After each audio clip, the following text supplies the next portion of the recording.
তো হ্যালো বন্ধুরা, কেমন আছো? আমি আজকে বানাচ্ছি রসগোল্লা। তার জন্য আমি ছানাটাকে ভালোভাবে হাতের তেলে দিয়ে মেখে নিচ্ছি। যখন দেখবেন ভালোভাবে মাখা হয়ে গেছে, তখন কিন্তু এটি রসগোল্লার মতন শেপ দিয়ে দিতে হবে। এবার আমি সবগুলো একটা একটা করে রসগোল্লা বানিয়ে নিচ্ছি। আর যখন এটার গোল্লাগুলো পাকাবেন, তখন কিন্তু হালকা হাতে দেবেন, কেননা এটি ফেটে যেতে পারে।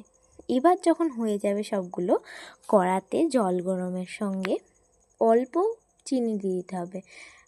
যেই কাপের আপনারা 2 কাপ জল দিচ্ছেন, সেই কাপের কিন্তু আপনাদের 1 কাপ চিনি দিতে হবে।